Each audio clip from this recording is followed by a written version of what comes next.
नमस्कार और स्वागत है आपका आर्ट्स मास्टरी में। सेंटअप एग्ज़ाम का डेट निकल चुका है, लेकिन इस बार थोड़ा सा सेंटअप एग्ज़ाम के डेट्स में कह लीजिए कुछ तो चेंज हुआ है।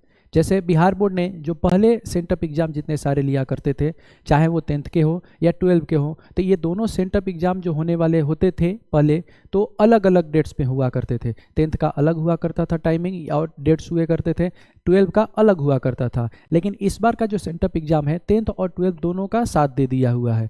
तो कब से होगा इसके बारे में तो आपको पता चल ही गया होगा कि 19 नवंबर से ये आपका स्टार्ट होने वाला है 12 का, और ख़त्म होने वाला है 26 नवंबर को।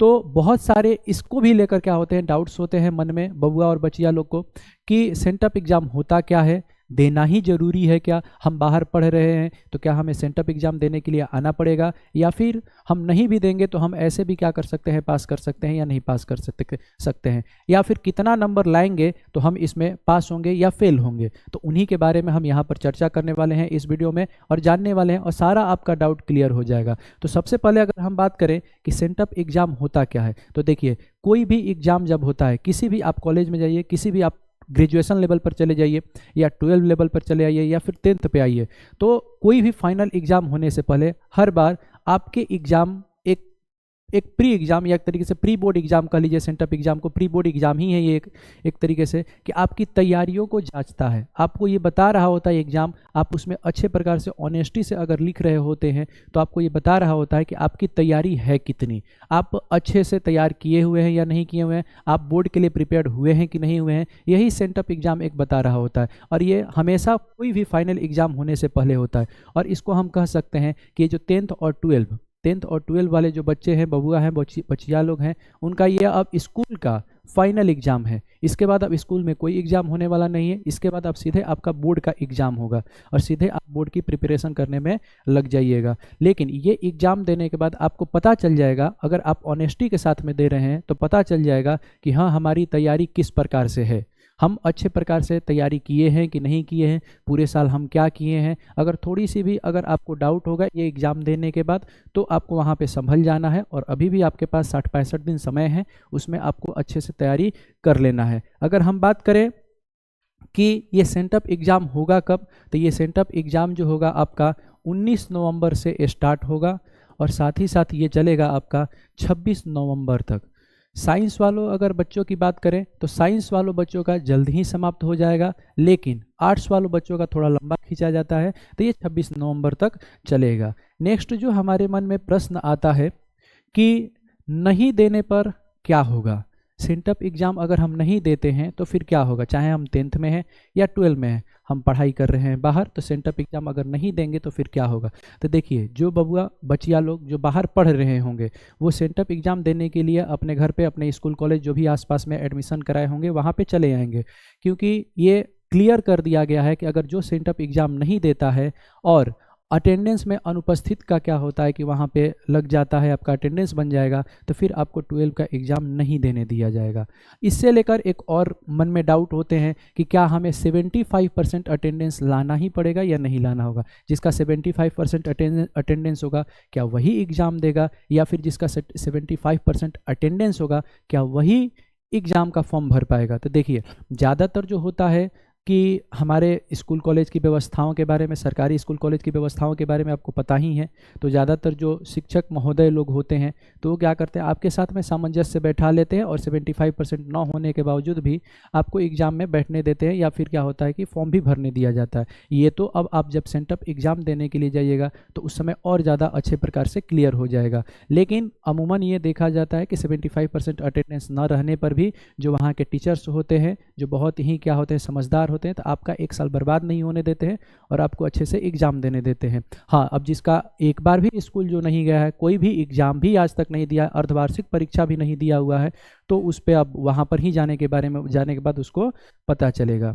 अब जैसे नेक्स्ट प्रश्न हमारा होता है कि कितना अंक लाना है, तो देखिए जैसे 30% हमेशा लाना होता है। जैसे अगर 100 नंबर का आपका एग्ज़ाम है तो इसमें आपको 30% यानी कि आपको 30 नंबर क्या करने हैं, लाने हैं। जैसे अगर हम 10th की बात करें और 10th में अगर प्रैक्टिकल वाले सब्जेक्ट की बात करें तो वो 80 नंबर का होता है, तो उसमें अगर हम 30% लाते हैं तो वो हो जाता है आपका 24 नंबर क्या करने हैं उसमें लाने हैं। और अगर हम 12 की बात करें, 12 में जो प्रैक्टिकल सब्जेक्ट होते हैं उनमें 70 नंबर लाने होते हैं, जैसे ज्योग्राफी हो गया, मनोविज्ञान हो गया, गृह साइंस हो गया, गृह विज्ञान हो गया। तो इसमें अगर बात करें तो 70 नंबर के जो होते हैं, तो इसमें आपको 30% अगर लाना है तो ये आपका हो जाता है 21 नंबर। यानी आपको इतना मिनिमम इतना नंबर लाइएगा तो आप पास हो जाइएगा।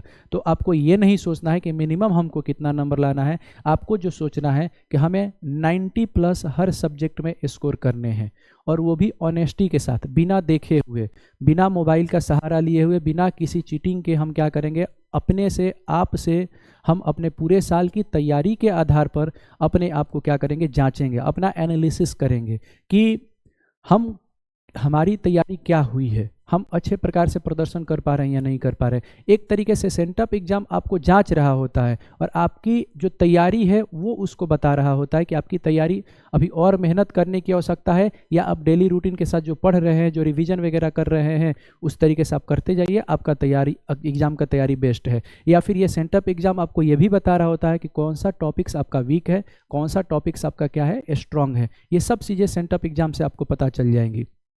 फिर अगर हम बात करें एग्ज़ाम की रूटीन की, अगर बात करें कि एग्ज़ाम की रूटीन क्या होती है, तो सबसे पहले हम जो साइंस वाले बबुआ लोग होते हैं, बचिया लोग होती हैं, तो वो साइंस वालों की अगर हम बात करें तो देखिए, ये जो परीक्षा होने वाला है 2 सिटिंग्स में होने वाला है। जो पहला फर्स्ट सिटिंग है ये आपका 9:30 बजे से लेकर 12:45 बजे तक होगा, यानी 12:45 तक होगा। और सेकंड सिटिंग की जो शुरुआत होती है 2 बजे से होती है, और 5:15 तक क्या करेगा, ये एग्ज़ाम चलेगा। उसके बाद अगर हम बात करें एग्ज़ाम की शुरुआत की कि कब होता है, तो 19 नवंबर को आपको पता ही है कि 19 नवंबर से शुरुआत होने वाला है। और जो साइंस वालों की बात करें तो मेनली एग्ज़ाम जो है 19 से लेकर 21 तक, यानी 3 दिन में एग्ज़ाम उनका ख़त्म हो जाएगा।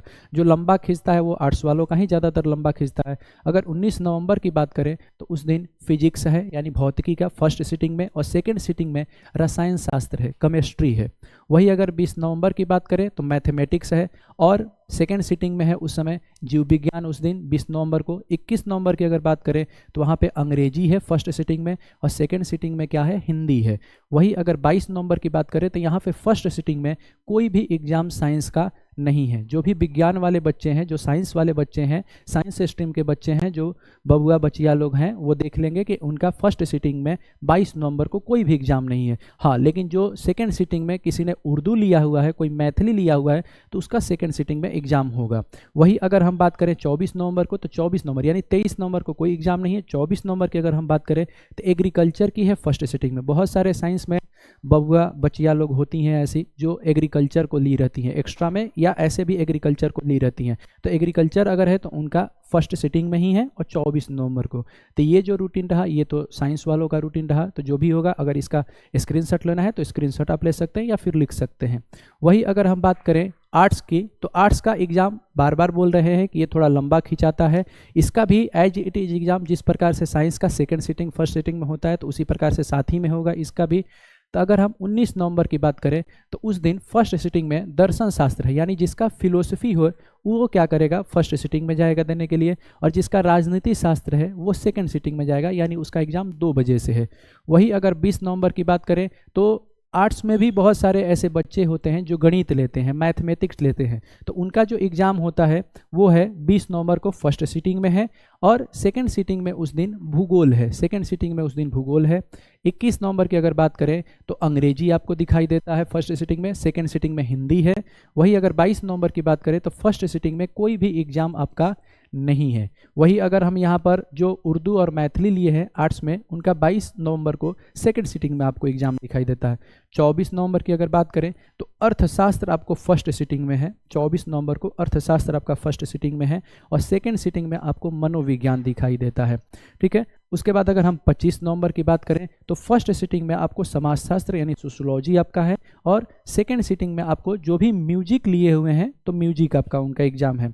अगर वही 26 नवंबर की बात करें जिस दिन लास्ट है एग्जाम का, उस दिन आपका जो फर्स्ट सिटिंग में है इतिहास है, और जिनका गृह विज्ञान है उनका सेकेंड सिटिंग में है। ऐसे करके ये जो रूटीन है आपका 12 के आर्ट्स का, जिनका आर्ट्स होगा वो उनका ये रूटीन है।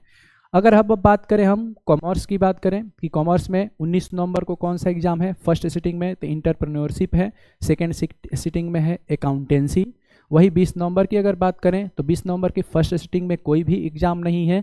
सेकेंड सिटिंग में है बिजनेस स्टडीज। वही अगर हम 21 नवंबर की बात करें तो फर्स्ट सिटिंग में आपको अंग्रेजी दिखाई देता है और सेकेंड सिटिंग में हिंदी है। ये तो सब एग्जाम में जो फर्स्ट सिटिंग जो 21 नवंबर में है फर्स्ट सिटिंग और सेकेंड सिटिंग अंग्रेजी और हिंदी ही है। और 22 नवंबर की अगर हम बात करें तो 22 नवंबर को फर्स्ट सिटिंग में कॉमर्स वालों का कोई भी एग्जाम नहीं है, और जिनका उर्दू और मैथिली है, जिन्होंने उर्दू और मैथिली लिया हुआ है तो वो क्या कर सकते हैं, सेकेंड सिटिंग में जाकर अपना एग्जाम देंगे। वही अगर हम 24 नवंबर की बात करें तो 24 नवंबर को फर्स्ट सिटिंग में इकोनॉमिक्स है और सेकेंड सिटिंग में इनका कोई भी एग्जाम नहीं है, यानी इनका भी एग्जाम 19 से लेकर 24 नवंबर तक चला जाएगा, यानी खत्म हो जाएगा। वही जैसे विज्ञान की बात करें, साइंस स्ट्रीम की बात करें या फिर कॉमर्स स्ट्रीम की बात करें तो इन लोग का जो एग्जाम है 19 से लेकर 24 के बीच में खत्म हो जाएगा।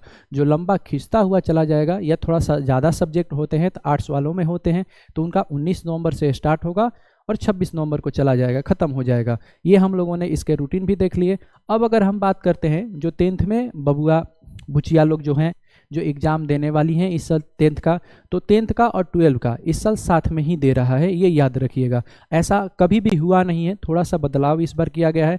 शायद हो सकता है कि पेपर में भी कुछ चेंज आए। तो पेपर जब सेंटअप एग्ज़ाम हो जाता है तो कभी कभी देखा गया है कि जो सेंटअप एग्ज़ाम होते हैं तो उन्हीं के जैसे एज इट इज़ वैसा ही लेबल कर क्या करता है, क्वेश्चन पूछ देता है उसी पैटर्न पे। लेकिन सेंटअप एग्जाम के बाद या उससे कभी पहले भी मॉडल पेपर निकल जाता है, और जब मॉडल पेपर निकलता है तो उस मॉडल पेपर में भी हमें पता चलता है कि उस मॉडल पेपर के आधार पे हमें पता चलता है कि कैसा एग्जाम में आने वाला प्रश्न है या किस पैटर्न पे एग्जाम में प्रश्न पूछेगा। तो अगर हम 10th की बात करें तो 10th की भी शुरुआत जो होती है 19 नवंबर और इनका जो खत्म होता है वो होता है 22 नवंबर। मेनली जो एग्जाम होगा 10th के बबुआ बचिया लोग का वो खत्म हो जाएगा 19 से लेकर 21 नवंबर, यानी 3 दिन में एग्जाम उनका समाप्त हो जाएगा।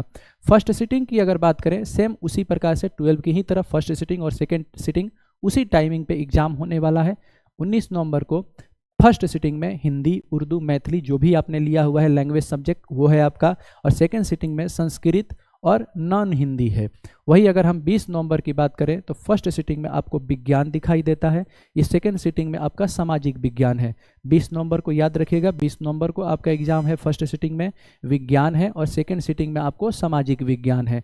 वही अगर 21 नवंबर की बात करें तो 21 नवंबर को फर्स्ट सिटिंग में आपको गणित है यानी मैथमेटिक्स है और सेकेंड सिटिंग में अंग्रेजी है।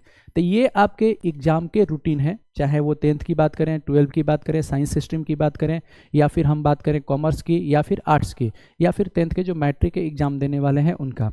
तो यहाँ तक आपका रूटीन का भी डाउट क्लियर हो गया होगा, सेंटअप एग्जाम का भी डाउट क्लियर हो गया होगा, देना है कि नहीं देना है ये भी क्लियर हो गया होगा, कितना % अंक लाना है ये भी क्लियर हो गया होगा। तो देखिए कितना % अंक लाना है आप मिनिमम मत सोचिएगा, ऐसे नहीं कि आप रूटीन जाइएगा, अपना नाम लिखिएगा, अपना रोल नंबर लिखिएगा, चले आइएगा। या फिर ज़्यादातर बहुत सारे जगहों पर देखा जाता है कि बच्चे जो होते हैं कॉपी और पेपर लेकर ही चले आते हैं, मजाक एज अ मजाक की तरह एग्जाम को लेते हैं। लेकिन मेरे प्यारे बच्चों इसको मजाक की तरह नहीं लेना है, आपको अच्छे प्रकार से अपने आप को जांचना है कि हमारी तैयारी कैसी हुई है, किस प्रकार से हमें और ज़्यादा मेहनत करना होगा, किस टॉपिक्स पे हमें और ज़्यादा मेहनत करना होगा, कौन सा टॉपिक्स हमारा वीक है। तो ये आपको सेंटअप एग्ज़ाम देने के बाद अच्छे प्रकार से क्या होता है पता चल जाएगा। तो इसलिए सेंटअप एग्ज़ाम को आप सीरियसली अच्छे प्रकार से दीजिएगा। ज़्यादातर कभी कभी ऐसा किसी साल में देखा गया है, मैंने अभी देखा हुआ है, एक्सपीरियंस किया हुआ है कि किसी साल में सेंटअप एग्ज़ाम देने के आधार पे ही ज़्यादातर क्या होते हैं कि जो बोर्ड के एग्ज़ाम के भी नंबर ज़्यादातर एवरेज मार्किंग करके इस तरीके से बना दिए जाते हैं। 1-2 साल में ऐसा देखा गया है। तो आपको सेंटअप एग्ज़ाम में भी बहुत अच्छे प्रकार से प्रदर्शन करने हैं। तो अब नहीं देना है या नहीं देना है ये भी आपका डाउट क्लियर हो गया कि देना है कि नहीं देना है। तो आपको याद रखना है कि कहीं पे भी आप पढ़ रहे हैं तो आप चले आइएगा और सेंटअप एग्ज़ाम अच्छे प्रकार से दे दीजिएगा। ऐसे ही हंसते रहिए, मुस्कुराते रहिए, और अगर चैनल पे नए हैं तो चैनल को सब्सक्राइब कर लीजिए और बेल आइकन को दबा दीजिए ताकि कोई भी वीडियो इस चैनल पे अपलोड हो तो आपको नोटिफिकेशन आसानी से प्राप्त हो जाए। और इतने समय से हमने कोई भी वीडियो इस पे चैनल पे नहीं डाला तो उसके लिए हम क्षमा प्रार्थी हैं, वो हमारी गलती है कि कोई भी हम वीडियो अपलोड नहीं कर पाए थे। धन्यवाद।